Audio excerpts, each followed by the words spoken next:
saya buat pada tahun 2008, maknanya dah 13 tahun 13 tahun, yaitu pemikiran fiqh Imam Syafi'i dan pemakaiannya dalam kurikulum IPTA. Secara keseluruhannya, kajian saya mengandungi 5 bab.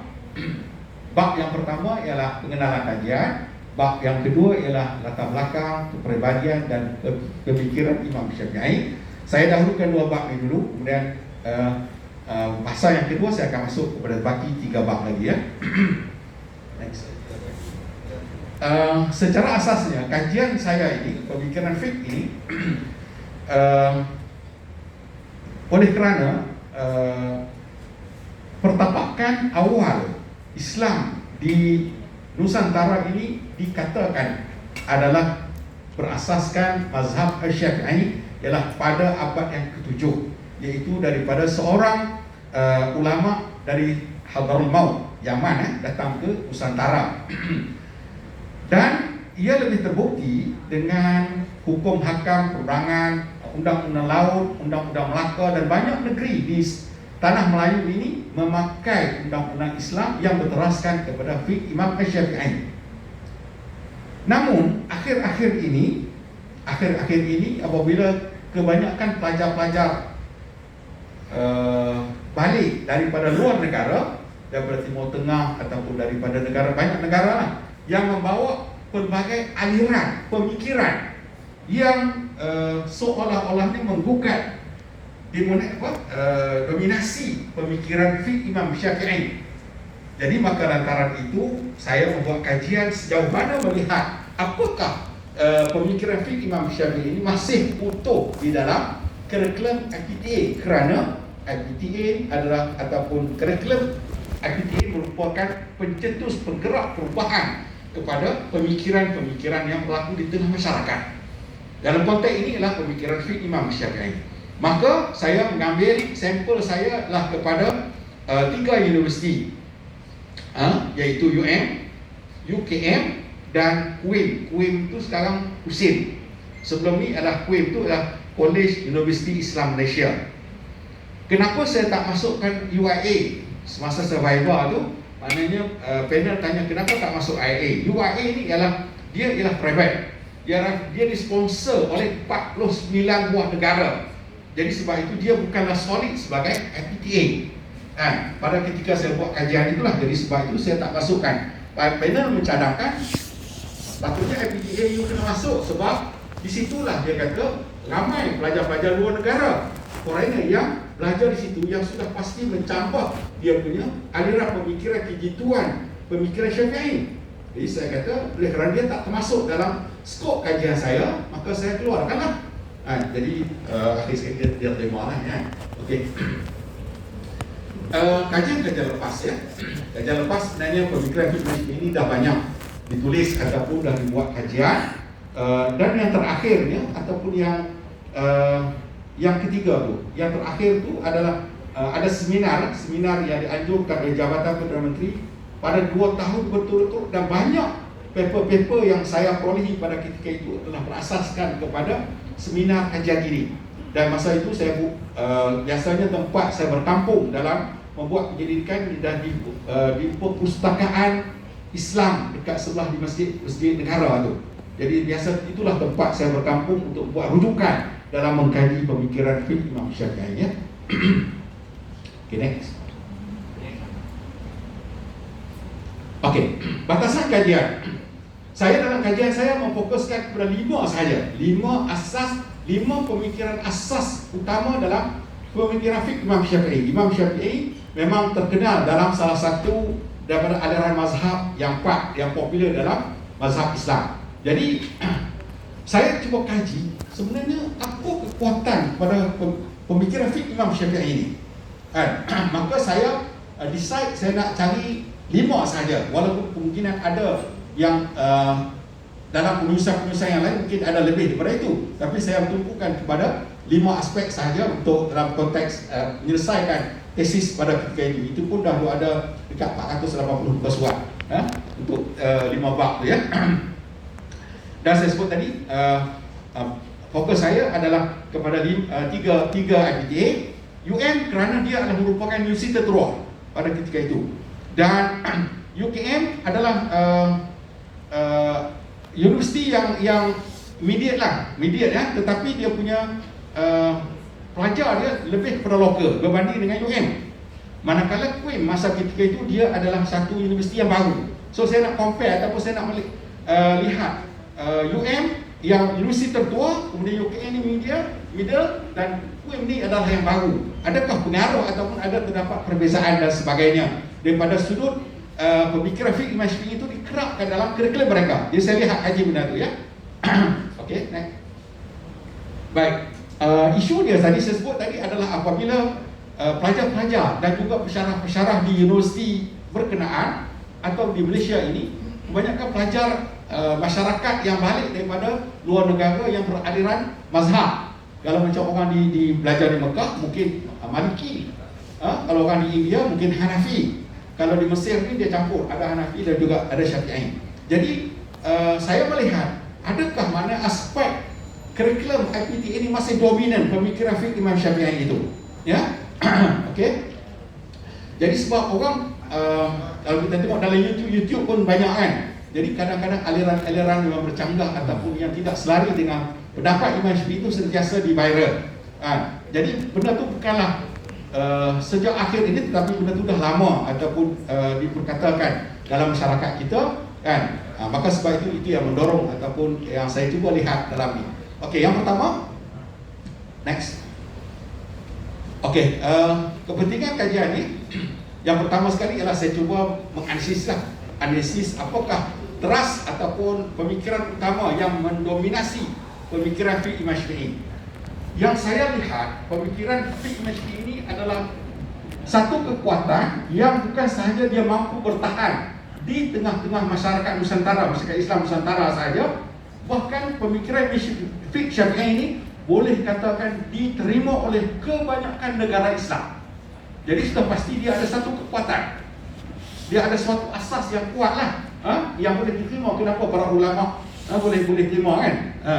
Okey, maka itu saya. Yang kedua adalah saya mengkaji ialah kepribadian perkembangan fiqh Imam Syafi'i di Nusantara, bermula daripada sejarah dia masuk, kemudian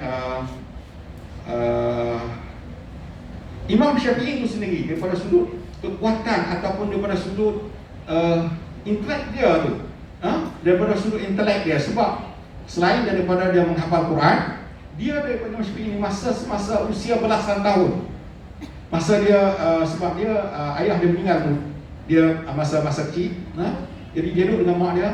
Masa dia di peringkat 8 ataupun sampai ke 13 tahun tu, mak dia hantar ke kampung dah, duduk dengan orang kampung. Sebab orang kampung ni dia ada kekuatan bahasa, syair. Kalau kita di sini kita tadi, kalau kita macam di Kelantan sekarang, kita nampak bagaimana rumpun masyarakat dia dikuasai dengan keupayaan di Barat. Tak ada di kan. Kalau di sebelah Kedah ni ada perempuan dua dia tu, dah mayung kan. Jadi maksudnya dia ada special masyarakat. Salah satu daripada kenapa mak dia hantar dia pergi ke kampung adalah kerana untuk Imam Syafi'i belajar tentang bahasa Arab. Jadi itu salah satu daripada sumber intelek ataupun kekuatan ilmu yang ada pada Imam Syafi'i. Selain daripada Imam Syafi'i, dia belajar dengan Imam Malik, belajar hadis, begitu juga dia belajar fiqh yang dipelopori oleh Imam Hanafi. Jadi sebab itu Imam Syafi'i ini dia mempelajari, masa dia peringkat belasan tahun tu dia belajar dengan aliran Imam Hanafi, dan begitu juga dia belajar dengan aliran Imam Malik. Dinamakan aliran mazhab Hanafi ini dia panggil Ahlul Ra'yi. Itu tanya Ustaz Sa'ad ni lah, apa itu Ahlul Ra'yi. Dan Ahlul Ra'yi ni maksudnya dia kuat berdebat. Dia keistimewaan upaya berdebat. Manakala Ahlul Hadis, iaitu mazhab ataupun yang dipelajari oleh dengan Imam Malik, dinamakan sebagai Ahlul Hadis. Imam Hadis ni dia orang warak, orang yang hadis kan. Jadi itu jadi itu kekuatan Imam Syafi'i. Imam Syafi'i dia belajar dalam dua-dua madrasah. Okey. Dan yang ketiga adalah saya kaji sejauh mana keutuhan ataupun dominasi pemikiran tersebut di dalam kurikulum IPTA lah. Okey, jadi objektif saya yang pertama saya nak kaji latar belakang dia dan faktor-faktor dia mempengaruhi pemikiran dia lah ya. Yang kedua adalah analisis elemen-elemen pemikiran yang menjadi tonggak ya, saya sebut tadi ya, saya fokus kepada 5. Dan yang ketiga adalah mengenai pasti sejauh mana pemikiran fiqh imam Syafi'i itu diguna pakai ataupun dalam konteks kurikulum IPTA. Okey. Tuan-tuan dan puan, bab 1 saya kata tadi apa pengenalan. Bab 2 adalah daripada sudut latar belakang kepribadian Imam Syafi'i. Bagi tujuan pada hari ini saya tak bentang lah. Saya tak bentang kerana dia mengambil sebahagian besar daripada tesis saya, iaitu latar belakang Imam Syafi'i. Dan perkara itu ataupun maklumat-maklumat itu telah saya tulis di dalam buku yang telah diterbitkan oleh BTS Fiqh Imam Syafi'i. Jadi di dalam tu banyak saya masukkan biar data dia, kekuatan pandangan para ulama berhubung dengan kebijaksanaan yang dimiliki oleh Imam Syafi'i. Jadi hari ini saya tak ulas lah, saya nak tumpu kepada objektif saya yang kedua ialah elemen-elemen yang menjadi tonggak utama pemikiran Fiqh Syafi'i ini ya. Baik. Jadi saya menggunakan kajian saya menggunakan kajian kualitatif, kuali lah, iaitu kajian perpustakaan. Saya buka kitab, saya tengok dia punya dokumen kertas soalan, saya tengok kurikulum IPTA, saya tengok kertas jawapan pelajar tu, dan begitu juga saya temu buat beberapa pensyarah yang merupakan penggubar kurikulum berkenaan. Sebab IPTA ni dia macam RMK lah, maksudnya kalau macam dia sejarah, so maksudnya di kampus tu ada panel-panel. Jadi begitu juga IPTA ni kurikulum dia ada panel dia. So satu kampus saya ambil 3 responden yang saya terbuat. Tapi ada sejarah tuan-tuan dan puan saya ini orang kata apa, pahit manis kita dalam belajar dalam ni saya janji dengan seorang pensyarah untuk temu buah dia lah, janji pukul 10 pagi kan. Hari itu saya tidur di Sungai Petani pukul 4.30 saya start kereta pergi pergi janji pukul 10 nak temu buah dia, pergi tengok dia tulis kat pintu dia temu buah pada hari ini dibatalkan. Pukul 4.30 pagi saya terang pergi kan, kadang pukul 10 jadi itu pahit manis untuk dalam masa ini biasa kemudian pergi jumpa dia buat semula janji barulah berjaya jadi beberapa kali. Baik, next. Okey, bab 3 dapat teruskan. Okey, jadi bab 3 ialah pemikiran. Ini yang saya akan tumpukan pemikiran dia ada 5. Yang saya tumpu ada 5. Kemudian sama juga kurikulum pemakaiannya dalam konteks kurikulum IPTA pun saya tak ulas panjang lah. Saya buat ringkasan saja untuk perkongsian pada hari ini ya. Okey, yang 5 ni saya nak bagi tumpuan supaya kita memahami pemikiran Fiqh Imam Syafi'i. Kenapa saya sebut tadi dia mampu merentasi benua. Bukan sahaja dia di Nusantara ni saja, tetapi di negara-negara lain juga menerima pemikiran ataupun aliran mazhab Syafi'i. Secara asalnya dalam kajian saya menemukan 5 aspek utama yang menjadi tonggak utama pemikiran dia. Yang pertama, al-ihtiyat. Ini tuan-tuan mungkin kena belajar lanjut lah pada hari ini pendedahan saya. Yang kedua adalah saya kaji tentang zahir nas. Yang ketiga adalah kehujahan bahasa. Yang keempat adalah qaidiyah. Yang kelima ialah pemikiran usul. Wah, ni sedap sekali putih ya rupanya pakai mask ni. Belum. Okey. Next.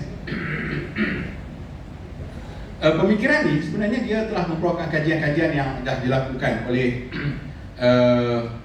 sejak dari zaman Plato, Aristotle, semua dah kaji tentang pemikiran dan terakhir oleh ada satu buku tentang pemikiran kritis dan sebagainya lah Jadi so saya masukkan juga dalam tesis saya definisi berkaitan dengan pemikiran berkenaan lah Okey, next, teruskan. Baik. Kemudian definisi pada pemikiran fiqh itu apa sebenarnya? Iaitu pemikiran fiqh dirumuskan, saya ambil rumusan je. Pemikiran satu, fiqh satu. Iaitu dirumuskan sebagai suatu proses dalam menyelesaikan sesuatu masalah yang berkaitan dengan hukum syarak berdasarkan dalil-dalil terperinci dengan menggunakan kaedah-kaedah tertentu dan prinsip ijtihad seperti digariskan oleh para usuliyin. Itu definisi dia. Jadi maksudnya pemikiran fiqh yang saya masukkan di sini adalah bagaimana Imam Syafi'i dalam dia melakukan ijtihad. Maksudnya menyelesaikan suatu masalah ni ijtihad lah. Bagaimana dia melakukan ijtihad dalam nak menentukan sesuatu tu, apakah dia punya metodologi dia. Itu yang saya kaji. Okay, next. Maka saya dapati ini 26 perkataan yang Allah Subhanahu Wa Taala sebut dalam Al-Quran yang supaya minta supaya manusia berfikir. Jadi saya tengok apa yang Imam Syafi'i sebelum dia ada ijtihad tu memang dia berfikir sungguh-sungguh. Next. Okay. Yang pertama, kekuatan Imam Syafi'i ialah al-ihtiyat. Ihtiyat ni mudah saya sebut Kak Zah. Ihtiyat ni maksudnya berhati-hati. Orang Kedah kata beralui. Jadi sebab itu tuan-tuan dan puan, fiqh Imam Syafi'i ni fiqh dia halus.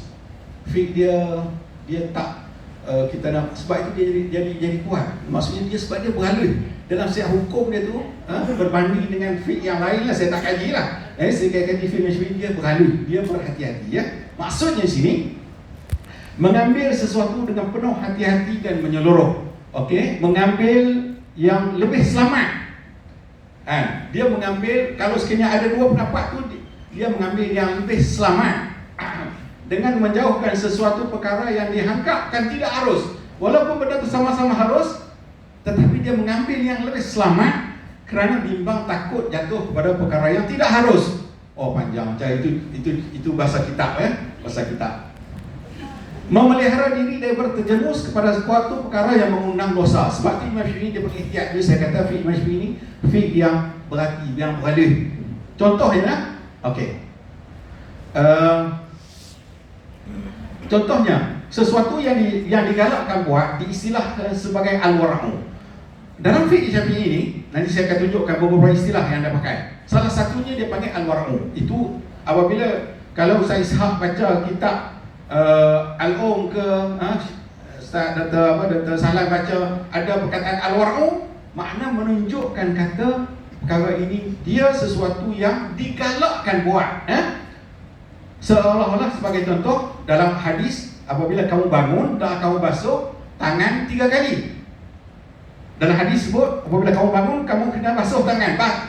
Suruh basuh tu suruh wajib ke suruh sunat je? Imam Syafi'i dia guna al-wara'u. Al-wara'u ni maknanya digalakkan. Galakkan ni maknanya comel lah kalau buat. Kalau hukum jadi wajib, tapi dia panggil sebagai itulah digalakkan buat tu, dia kata beralih. Jadi kalau kita ni orang yang beralih, orang yang prihatin ni, maka dia akan buat lah. Okey, itu sebagai contoh. Sesuatu yang diwajibkan berihtiyat kerana boleh membawa kepada perkara haram. Tidak pasti solat. Contohnya Imam Syafi'i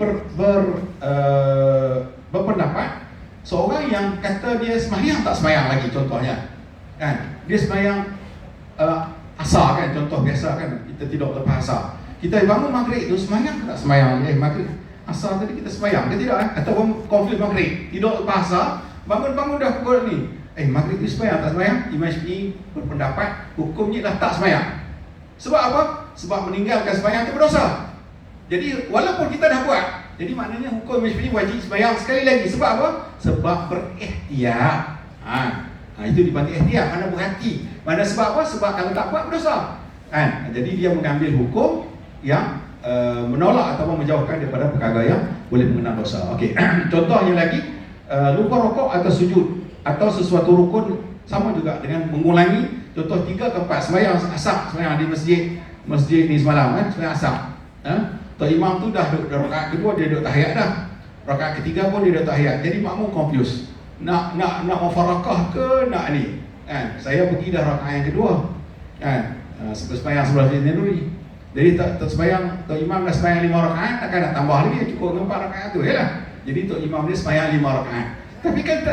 Tapi tok imam tak salah. Sebab apa? Sebab dia confused. Aku ni 3 ke 4, maka dia tak nak hukumnya mesti kena tambah.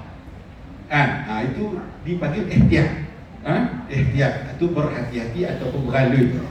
Kerana apa kalau dia buat, kita kata dia tak tambah, mungkin dia buat tiga tak lengkap semayang. Itu kaedah yang diguna pakai oleh Imam Asy-Syafi'i. Cukup sekali itu saya saran. Soalan mana ada? Kalau soalan dia jadi bab gaji fiqh lah.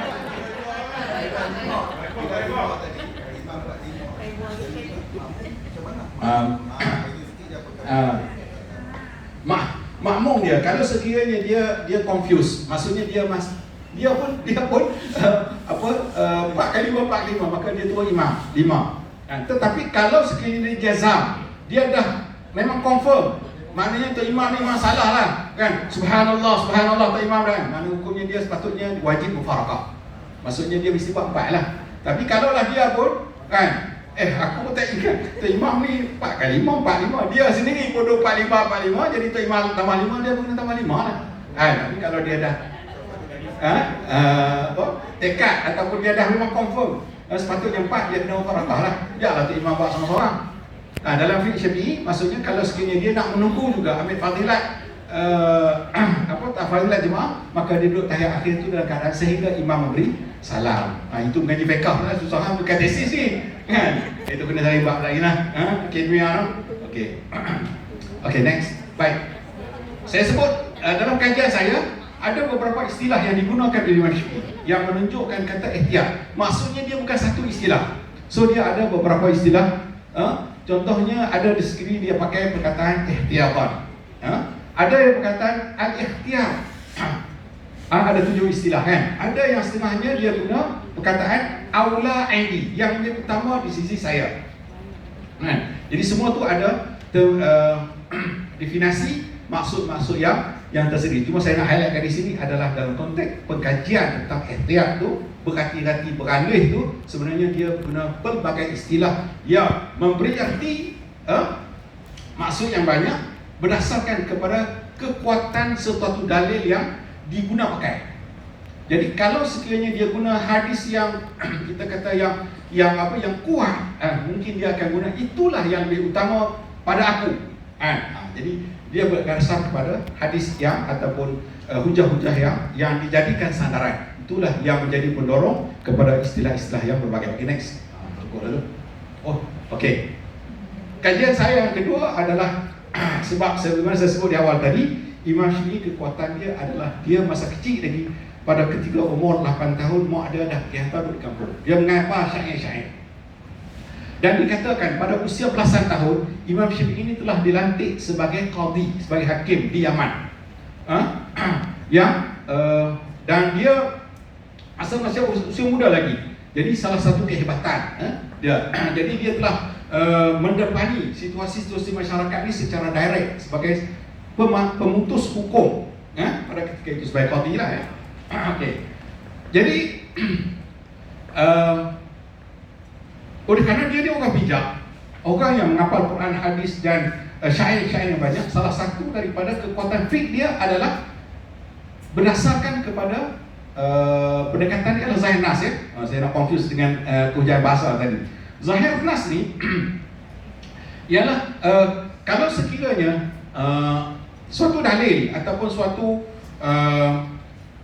hadis ataupun Al-Quran yang tak perlu kepada penafsiran yang lain, maka dia mengambillah, dia jadikan. Itulah sebab itu fiqh Imam Syafi'i dia jadi kuat. Maksudnya orang nak bertikai tak boleh, sebab dia salah satunya ialah kerana dia berdasarkan kepada zahir nas ya.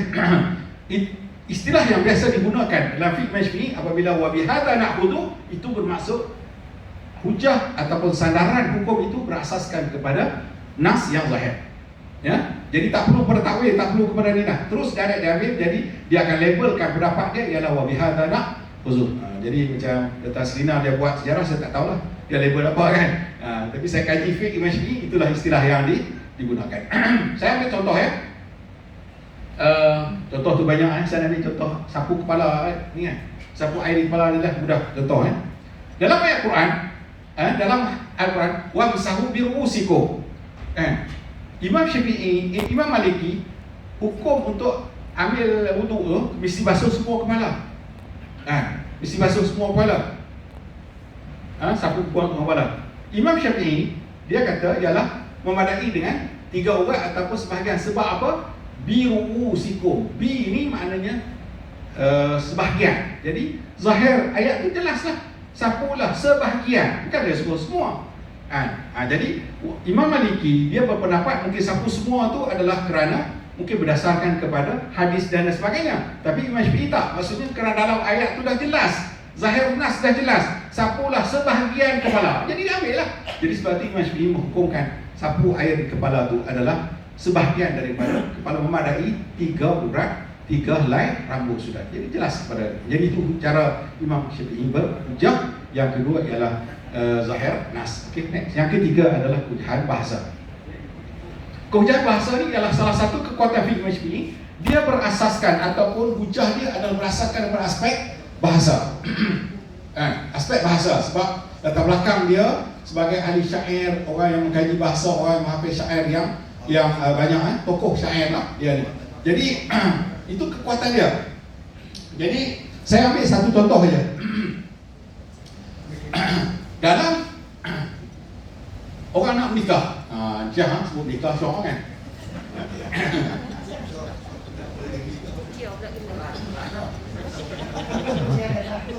Cia muda lagi, cia smart kan. Jadi semua orang kenal kan. Jadi dia sebut okey, dalam maksudnya dalam contoh yang kedua tu, suatu perkataan yang membawa maksud lebih daripada satu makna. Seperti kataan quru ainun nikah sebagai contoh nikah kata nikah. Jadi Imam Syafi'i dalam satu perkataan dalam ayat Quran contohnya dilarang kamu mengahwini mereka manakah abaukum, mereka yang dinikahi oleh bapa-bapa kamu. Jadi dalam Islam maksudnya kalau sekiranya mak tiri ataupun yang telah dikahwini oleh bapa dia kemudian berlaku perceraian dan sebagainya, maka hukumnya diharamkan berkahwin dengan mak dia, dengan mak dia ataupun mak tiri lah, mak yang diceraikan oleh ayah dia kan. Persoalannya ialah nikah. Dalam ayat itu Allah Ta'ala kata diharamkan apa yang dinikahi oleh bapa kamu. Dia nikah ni, nikah aku terimalah nikahnya tu ke ataupun al-wat'i, jima. Jadi itu yang dimasukkan. Jadi dalam konteks itu Imam Syafi'i kata maksudnya yang diharamkan nikah ni adalah apa yang dinikahi oleh bapa kamu, maknanya yang bapa dia terima nikah kan, aku terima setakat tu je, ataupun yang dikehendaki di situ ialah duduk bersama, yang tak duduk bersama. Jadi maksud dia nikah aku, jadi kemudian dia bercerai sebelum daripada dia berjima. Itu boleh nikah tak? Itu yang dimasukkan tu, nikah tu.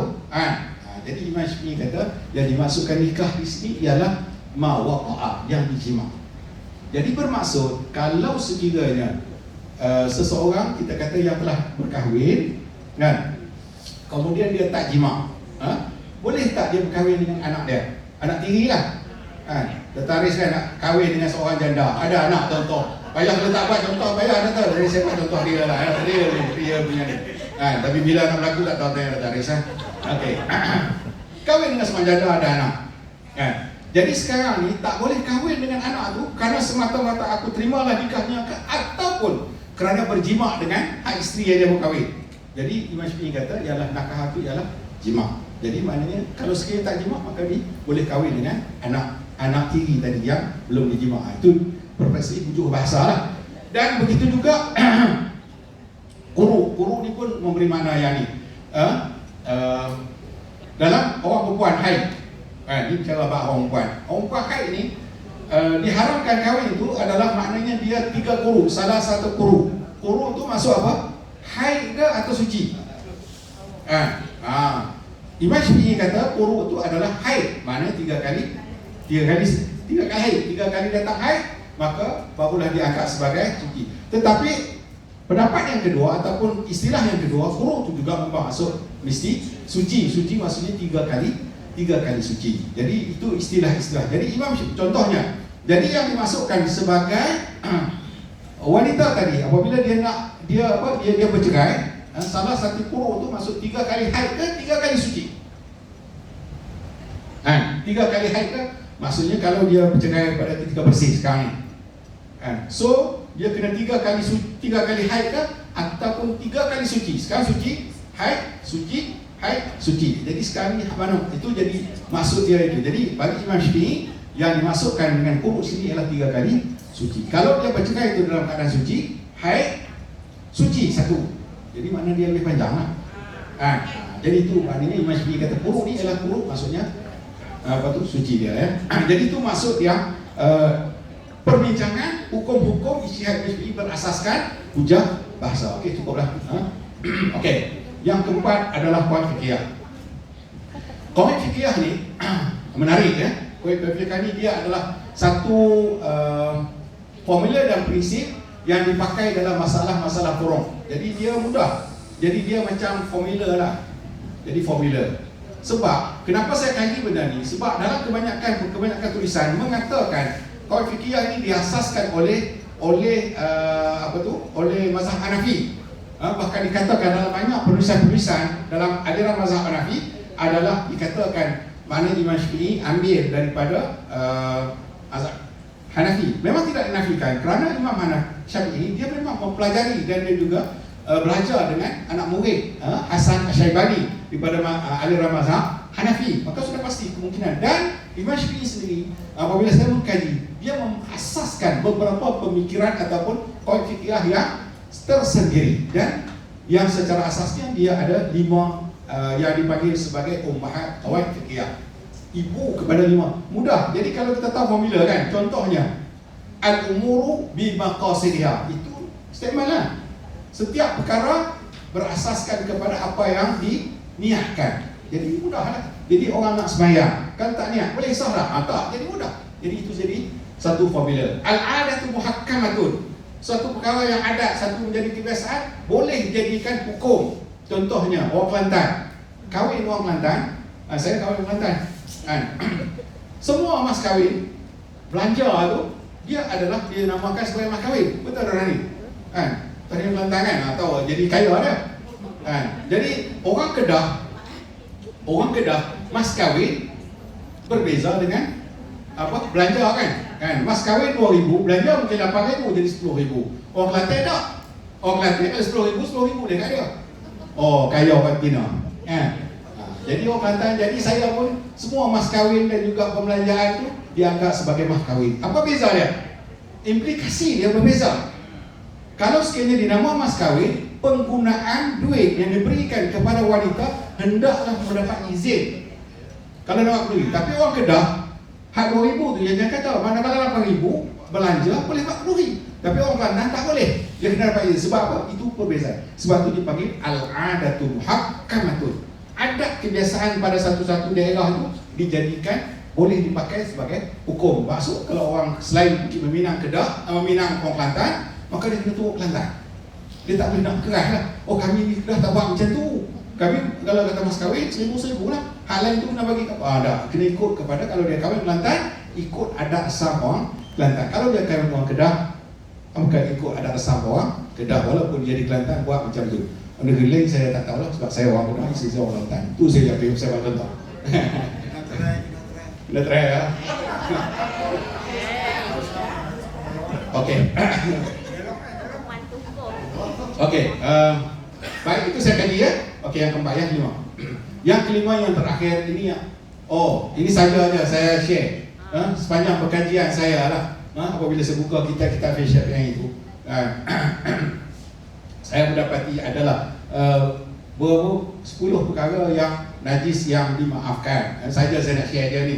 Jadi benda ni taklah. Cuma saya pun letak dalam lampiran saja sebab ala-ala dah baca kitab kan, jumpa benda ni rasa berharga kan. Percikan air kencing yang sedikit, contoh kan. Contohnya kita ada masuk bilik air kan. Ada lah setengah kita ni kadang-kadang takut terpercik semua tu kan, dia bawa kain siap-siap semayang, padahal dia termasuk dalam cik yang dimaafkan. Begitu juga percikan air di tengah tu jalan kan, jalan contohnya kita nak pergi sembahyang Jumaat. Kaitan dan pak kena ni kan. Jadi apa yang air tu walaupun dia ada kontak lembu apa semua tu jadi masuk dalam najis yang dimaafkan ya. Okey. Ada satu lagi yang saya jumpa tu ialah kaum qadim yang ditarjihkan. Ada 17 masalah. Itu pun yang menarik. Saya ambil juga, dokumenkan juga sebagai lampiran lah. Saya tak masuk dalam saya punya tesis yang ni lah. Tapi oleh kerana benda tu saya rasa berharga, jadi saya simpan juga sebagai lampiran saja. Okey. Next. Okey, yang kelima yang terakhir.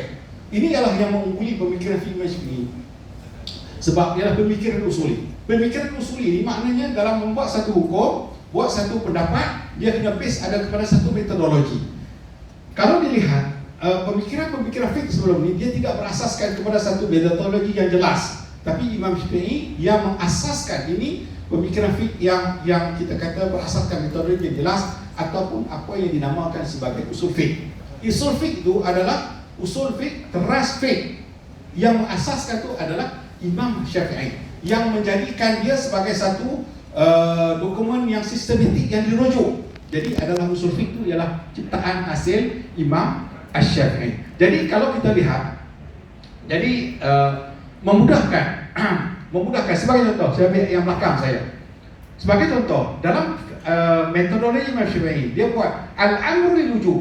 Kalau suruhan menunjukkan kata wajib. Kalau tengok ayat Quran, kata ya ayyuhalladzina amanu, apa tu? Qu anfusakum. Hukumnya apa? Wajib. Jadi mudah. Setiap ada perkara suruhan, dia adalah menjadi wajib. Jadi mudah. Itu formula. Kemudian an-nahyu tahrim. Apa sahaja yang terkandung dalam Quran yang menunjukkan kata tegah, la taqrabuz zina. Jangan kamu menghampiri zina. Nak jadi hukum makruh ke hukum apa? Mudah ya. Maknanya sebab dalam ayat tersebut jangan menghampiri, mana haram. Jadi sebab Imam Syafi'i buat formula an-nahyu lit-tahrim. Jadi mudah. Itu satu yang bagi saya satu ilmu yang bermula daripada dia sampailah sekarang masih bermanfaat untuk dalam ijtihad hukum. Ya. Ada juga di sana al-mantuq, ada juga sana al-mafhum, mafhum mukhalafah, mafhum muwafaqah sebagainya. Contohnya adalah kita pergi berminang kan. Pergi berminang, anak dara kan.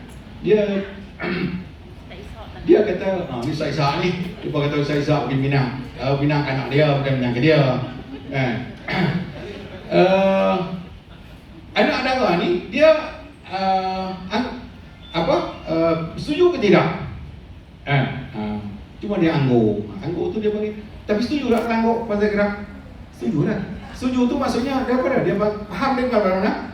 Muwafaqah kan? Jadi itu dicipta oleh Imam Syafi'i. Jadi dia panggil mafhum muwafaqah. Walaupun dia tak kata setuju, tapi dia anggur tu maksudnya dia setuju. Jadi itu dipanggil mafhum muwafaqah. Okey. Jadi ada lagi istilah-istilah yang lain, ada al-am, al-khas dan sebagainya. Okey. Next. Baik. Jadi saya rasa itulah lima pemikiran utama dalam fiqh Imam Syafi'i yang sepanjang pengkajian yang saya buat ya. Dan dalam berkaitan dengan tajuk 4 adalah pengkajian saya adalah apa?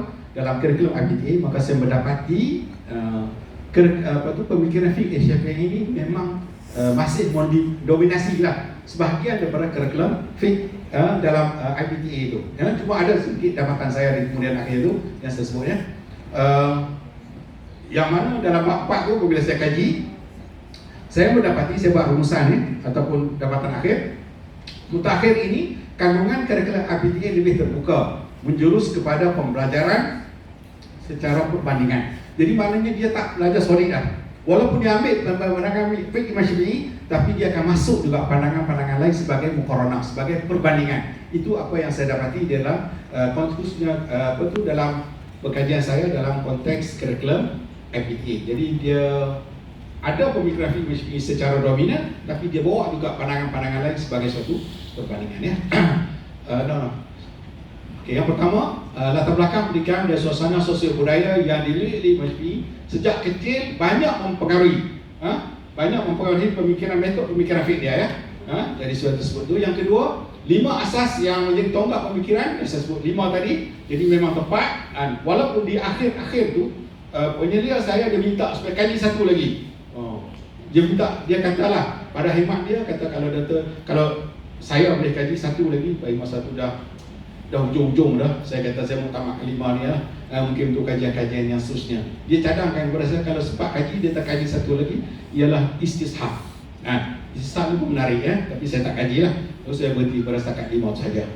Pemikiran fiqh Imam Syafi'i masih diterima pakai secara konsisten dalam kurikulum IPTA. Saya kata tu memang apabila saya semak kurikulum dia semua IPTA masih mengekalkan pemikiran fiqh Syafi'i, cuma ada aspek secara perbandingan kurikulum baru yang dimasukkan. Tapi itulah sedikit perkongsian pengalaman ataupun hasil kajian saya berkaitan dengan pemikiran fiqh Imam Syafi'i dan pemakaiannya dalam kurikulum IPTA di Malaysia. Saya itu saja. Sekian daripada saya. Assalamualaikum warahmatullahi wabarakatuh.